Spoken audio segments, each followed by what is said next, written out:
Direct from our newsroom in New York, in color, this is the CBS Evening News with Walter Cronkite and Eric Severide in Washington, Roger Mudd in Washington, Ike Pappas in Chicago, John Lawrence in Chicago, and Dan Rather in Washington.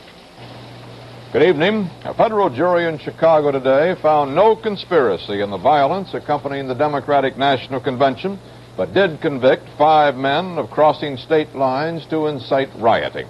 The verdict came as the often stormy, often incredible trial completed its 21st week. Ike Pappas reports. The 7 defendants were brought to the courtroom from their jail cells unshaven and unaware that the jury had reached a verdict. The wives, families, and friends of the defendants were ordered out of the courtroom by Judge Julius Hoffman, who agreed with the prosecution that they had created disturbances in the past, and he wanted no interruptions today. The girlfriend of Abby Hoffman was carried out screaming, "These men will be avenged on your grave, Julie, and the grave of the pig empire." The fact that the jury, believed to be deadlocked for 4 days, had reached a verdict came as a surprise. Several of the jurors appeared to be visibly shaken, waiting for the verdict to be read. Mrs. Jean Fritz, thought to be one of 3 holdouts for acquittal, seemed to be the most disturbed. Judge Hoffman asked the jury, "Have you reached a verdict?" The jury foreman handed the verdict to a federal marshal, to be delivered by the clerk of the court. On the charge of conspiracy, all 7 defendants not guilty. On the charge of crossing state lines with the intent to incite a riot, David Dellinger, Rennie Davis, Tom Hayden, Abby Hoffman, and Jerry Rubin guilty. On the charge of teaching the use of incendiary devices against John Froines and Lee Weiner, not guilty. There was applause from the defense table because of the acquittals. Dellinger hugged Lee Weiner, who was acquitted of all the charges, along with John Froines, who put his head in his hands and began to cry because the 5 others were found guilty. The 5 guilty verdicts came under the 1968 anti-riot law, which in the course of the trial had become confused with the older conspiracy law. Each defendant had been charged on separate counts of conspiracy first and inciting a riot, or, in the case of Froines and Weiner, of teaching the use of incendiary weapons in the second count. The 5 found guilty faced prison terms of 5 years apiece. After the verdict, some of the major participants in the 5-month trial expressed their reactions. I think that the verdict proved the very thing that has been under substantial attack in this case. It proved that the judicial system works. I think it just proves that the very thing these men don't like works wonderfully.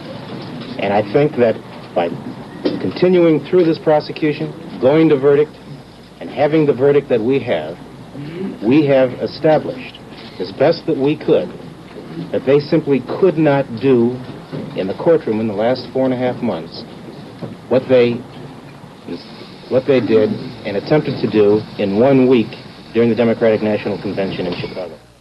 To prove the system, the trial had to finish and had to go to the jury. And it did. But if they would have acquitted them, you would have considered that a... No, sir, that's a victory. How could these guys complain about the system if they were found not guilty? How could the ones who were found not guilty complain about it? The system works. The jury proved very clearly, and in their findings have said what we have said all along, that some people did come to our city for no other purpose than to riot and to create violence. It's really what is called a compromise verdict. That jury had people on it who believed in the innocence of these defendants on every count. They held out to the last minute, and then they were overwhelmed by the other jurors and were forced to accept a compromise. Defense Attorney Kunstler plans an appeal of the 5 convictions. The defendants were led back to jail, still defiant of the judicial system they had challenged consistently for the past 5 months. Ike Pappas, CBS News, Chicago. We'll have more on the Chicago case later in this broadcast.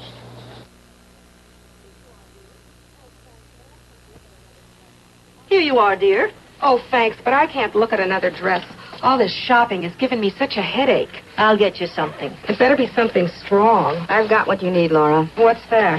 Anacin. Anacin. Sure. Take a couple. Anacin works fast to bring relief. Fast, strong, dependable relief when you need it most. Headache all gone, Laura? Oh, I forgot all about it. For fast, strong pain relief, reach for Anacin. Her name was... She's a teacher. Shopper.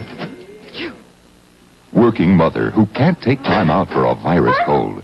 To keep going, you need aspirin for fever, an antihistamine for sniffles, a decongestant for stuffy head. You get all three in Dristan tablets. Just about everything for these virus cold symptoms is in Dristan. Still feel sick, Mommy? No, I feel fine now. Dristan tablets, concentrated medication. The Senate voted 56 to 36 today to require the federal government to enforce school desegregation uniformly nationwide. It wrote this policy into an education bill after rejecting a softer substitute endorsed by the White House. The endorsement put the administration on record as willing to accept segregation resulting from living patterns as long as the courts do not hold it unconstitutional. Roger Mudd reports. This was the first major civil rights victory for the South in 15 years. It was aided by an administration more sympathetic to the South, by a Senate more conservative in temperament, and by a Southern strategy that embarrassed many Northerners and Westerners into voting for what appeared to be only fair play. Simply stated, the Stennis Amendment would require the federal government to go after school segregation in the North because of neighborhood, with the same vigor it pursues school segregation in the South because of deliberate discrimination. Senator Stennis's hope is that the North will resist, causing the pressure to be eased on the South. But after the vote, Stennis was cautious. This within itself, even though it's a new start, will not accomplish a great deal. I warn not to expect too much should this amendment become law. Not expect too much immediately.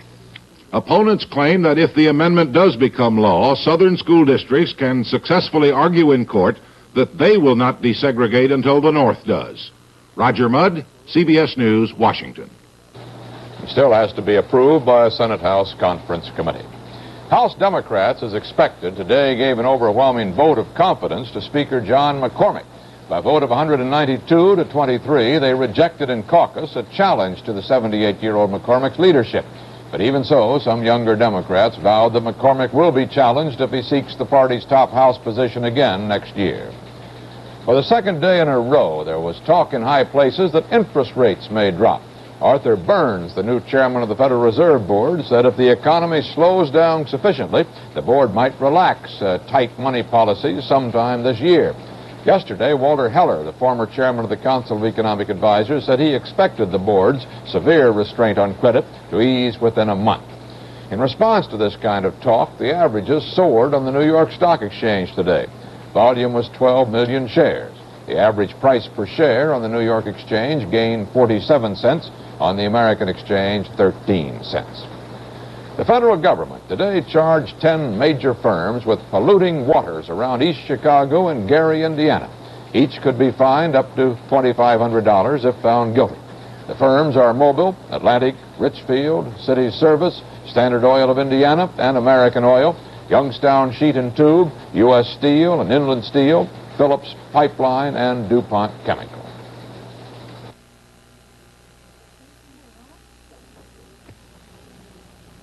Still up? Some vacation. I can't sleep. Take a sleeping tablet. They're all alike. Not Nitol. See? Sure, just follow directions. So what's different? Here, read this ad in Good Housekeeping. Nitol dissolves twice as fast as any other leading tablet. Helps you to get to sleep fast. Wake up refreshed. Famous Nitol tablets. And now, Nitol capsules, both with a Good Housekeeping seal. Do you soak your dentures clean? You can brush them cleaner with Denture Cream. Look, we soaked that heavy lipstick stain, soaked it all night in the leading tablet cleanser. Even with soaking and vigorous brushing, that denture material is still stained. Now try Denture Cream, the powerful denture toothpaste. In no time, Denture Cream scrubs, brushes, polishes dentures clean, leaves your mouth toothpaste fresh. See the difference? Denture Cream outcleans your soak. Remember Esther Williams and those splashy movies? Now I'm swimming just for me, sometimes with my daughter Susie, and trying to stay on the young side, with sensible exercise, sensible eating. For breakfast, we like Kellogg's Product 19, with all the minimum daily adult requirements for vitamins and iron. Don't forget, Mom, it's delicious. Want to get back on the young side? We'll start with delicious Kellogg's Product 19. In Kellogg's Corn Flakes, you get more of the marvelous things in store for you in corn. You get more of the marvelous richness, more of the marvelous flavor, more of the marvelous nourishment of corn to savor. You get more going for you with Kellogg's Corn Flakes. More good corn taste, morning freshness, wake up crispness. More of the marvelous morness of corn. A mob of young Filipinos broke into the U.S. Embassy compound in Manila today and shattered windows before U.S. Marines drove them out with tear gas. Although such action had been rumored in the local press for a week, the police didn't show up for almost an hour until Ambassador Henry Byrode called up Philippines President Marcos and complained. By the time the police did arrive, the U.S. Marines had the situation well in hand. No Americans were hurt. The rioters had come from an anti-government rally where Marcos was called a tool of U.S. imperialism. American involvement in the war in Laos apparently has been escalated, with B-52 bombers being thrown into direct support of Laotian ground forces on the plain of Jars. The giant bombers previously have been used extensively against the Ho Chi Minh Trail through Laos into Vietnam, but never before in direct support of Laotian war operations. The B-52s apparently were diverted from their Vietnam war tasks. There were no big bomber strikes over South Vietnam today. In the plain of Jars ground action, the communists committed tanks for the first time, but the Laotian government defenders claimed to have beaten off attacks on 2 airfields, destroying 3 tanks and killing 30 communist soldiers. In South Vietnam, 7 Americans were killed when a U.S. helicopter was shot down by communist forces near the Cambodian border, and 3 U.S. soldiers were killed and 20 more wounded when South Vietnamese artillery shells mistakenly fell on an American position near Bien Hoa. U.S. officials believe some Viet Cong may have posed as South Vietnamese officers and radioed the wrong coordinates to the gunners. West German Chancellor Willy Brandt says he's willing to meet his East German counterpart, Willy Stoph, in communist East Berlin. However, there's a disagreement on dates, and Brandt says he'll go only without preconditions. The East German invitation said the talks should be full diplomatic relations, to which West Germany is opposed. President Nixon, in an unprecedented State of the World message to Congress today, declared that the Cold War is ending and an age of negotiation beginning. But he expressed concern about the Soviet missile buildup. Dan Rather reports. The news in the president's message is what he says to the Soviet Union. Blunt language about Moscow's missile buildup and Middle East policies, softened somewhat with acknowledgement that Cold War psychology seems to be fading on both sides and urging more negotiations. The president claims the Soviets soon will have more intercontinental ballistic missiles than the U.S., 1,200 to 1054. He rejects the Kennedy-Johnson thesis that this can be accepted. Mr. Nixon says it cannot unless Moscow quickly agrees to missile limitations. About the Middle East, the president is pessimistic because of increased Soviet aid to Arab states. Unless Moscow reverses itself immediately, the president indicates Israel will get more U.S. help. As for mainland China, the president advocates cautiously increased contacts. About Vietnam, he is optimistic, no basic policy changes. Asia, Europe, Latin America, and Africa are told to expect less U.S. money and less military involvement. In summary, the Nixon doctrine for the 1970s is a reduced role for the United States as world policeman. Dan Rather, CBS News, Washington. This is Eric Severide in Washington. Some years ago, Cold War was defined as a condition in which the superpowers talk as if they were at war, but stop short of making war. Cold Peace as a condition in which they talk as if they were at peace, but stop short of making peace. President Nixon's 40,000-word statement today is the official American recognition that we exist in the state of cold peace. It cannot be adequately discussed in these few minutes, but it's fair to say that the document recognizes what scores of books, articles, and speeches have recognized for several years, and what previous American administrations would not formally acknowledge. The document symbolizes the end of America's 30-year love affair with foreign policy. The end of the idea that a society's quality, great or otherwise, depends on its foreign policy. The end of automatic big power dominance in a world of fiercely nationalistic smaller powers. The end of the idea that we have the capacity to renovate the economics and politics of alien societies and can give more than marginal help. It is formal notice that the containment policy toward Russia is long since over. Notice to our own people in the world that we will not again allow our easy, mobile power to lead us into interventions in other people's quarrels, save in the unlikely event that our own vital interests are unmistakably involved. One may fairly deduce from this document that Mr. Nixon accepts what his predecessors would not accept, that the period of Hitler and the immediate post-war period of Stalin amounted to a very exceptional episode in history, but that today neither peace nor freedom is indivisible and will coexist with war and tyranny as they usually have. The document explicitly recognizes that world communism is no longer a monolithic, centrally manageable force, but now lies badly fragmented and at war with itself. It treats this change pretty much as a result of a natural growth of nationalisms, giving sparse credit to the strong actions of previous American administrations, such as the Greece-Turkey program, Marshall Plan, Korea, and so on. The President affirms that we shall not endanger the vital interests of the Soviet Union, and we shall expect similar restraint from them. But his document is more of a call for a definition of those interests than a definition. It adds up to what is already called the Nixon low-posture foreign policy for America. Notice to others in the world to expect no action from us beyond our existing treaty commitments of a strenuous or dramatic kind. All this will be criticized as neo-isolationism. It is, rather than a retreat from the world, a withdrawal from overextension and effort to adjust our reach to our grasp. Walter?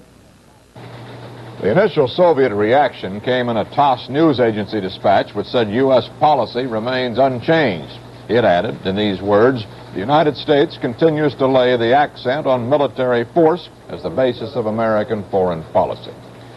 The Provost Marshal of Fort Bragg, North Carolina, said today that the Army has suspects, but no prime suspects, in the bizarre murders of the wife and 2 young daughters of an Army doctor. The Army says it is questioning all patients of Captain Jeffrey McDonald, who is reported in fair condition. In San Francisco, Police Sergeant Brian McDonald died today of injuries suffered when a bomb exploded in a police station Monday night.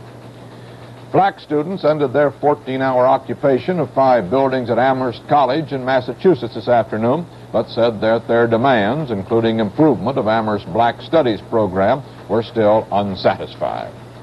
Frank Sinatra sang last night, and New Jersey law officials liked the tune.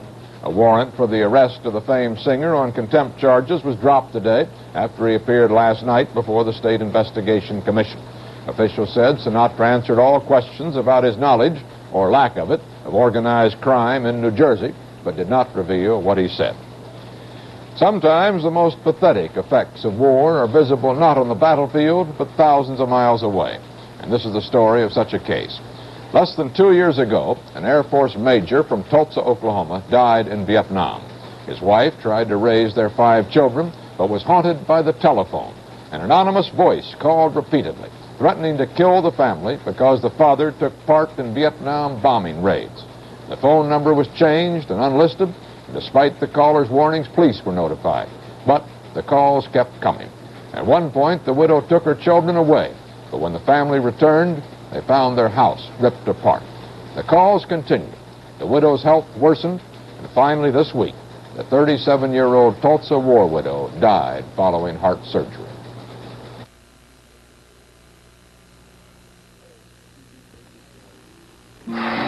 Hey, you do take good care of me. Thank you, sir. I got something for us today. The dining room table? No, not yet. Well, what is it?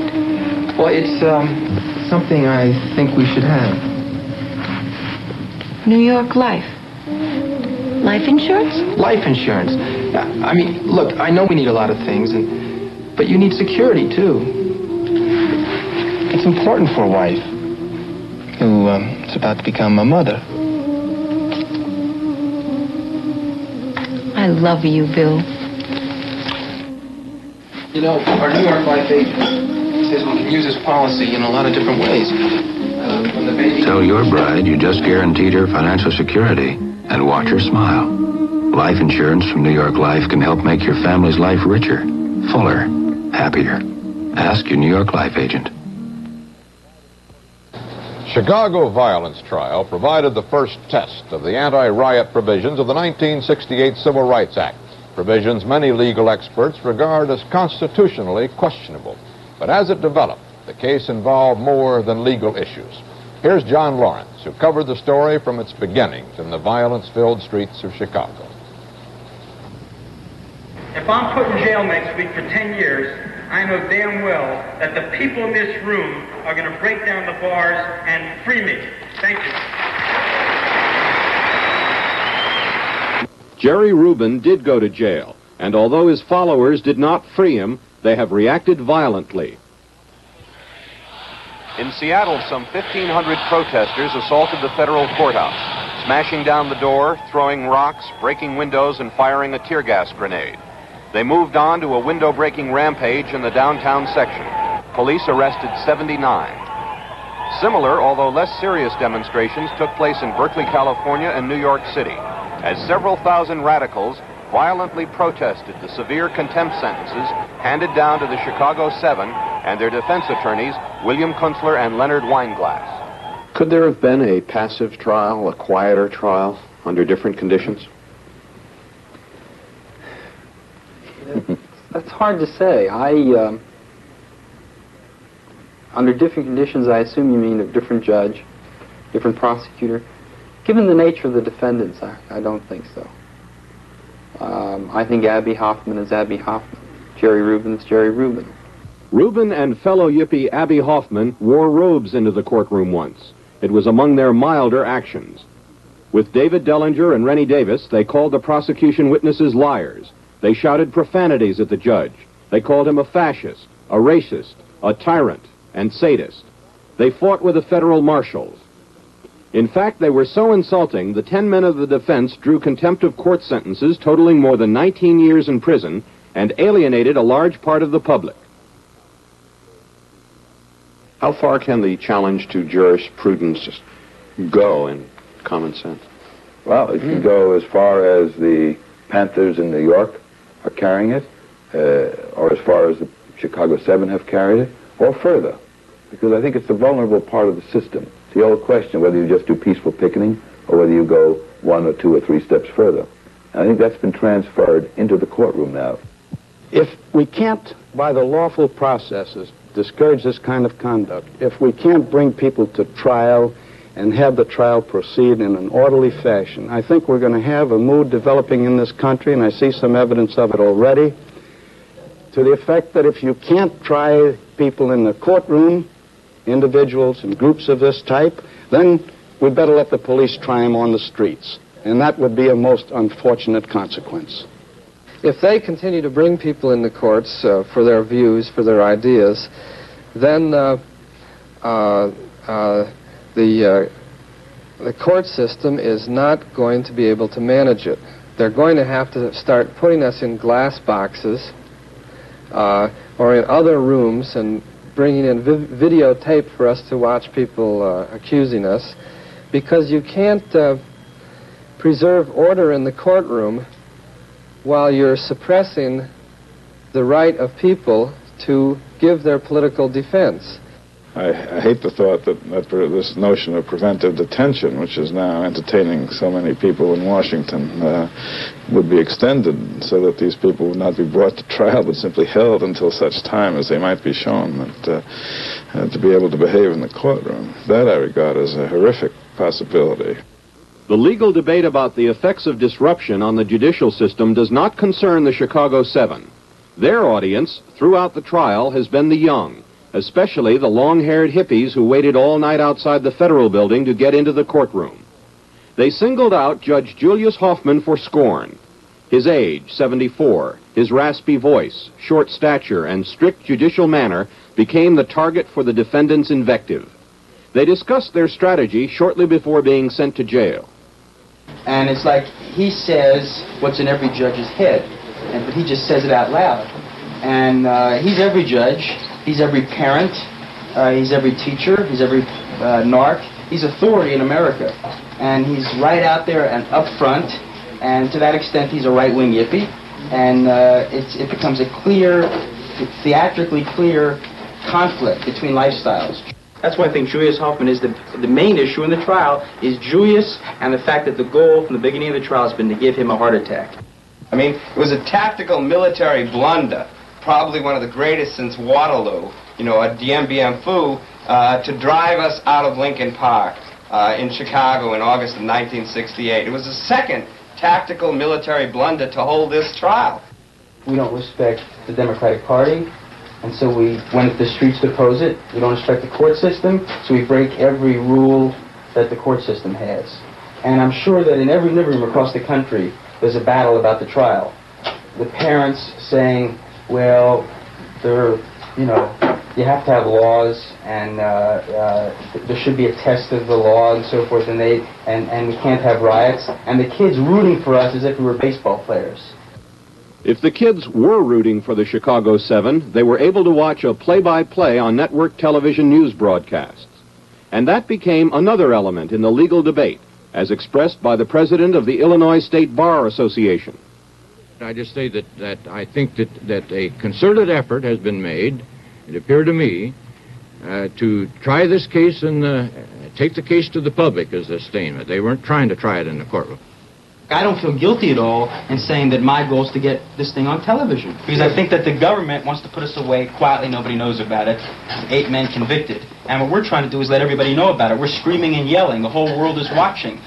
Much of the young world was watching the trial, evident by the large numbers of students who went to campus rallies addressed by the defendants. So, in a lot of ways, we feel this might be our last chance to urge everyone in this room to cross state lines with an insightful state of mind to disrupt the Republican National Convention in 1972. But Rennie Davis, David Dellinger, Tom Hayden, Abby Hoffman, and Jerry Rubin may not make the 72 convention. Their sentences can be reversed now only by other judges.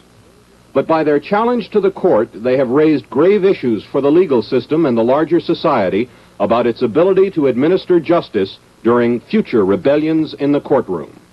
John Lawrence, CBS News, Chicago.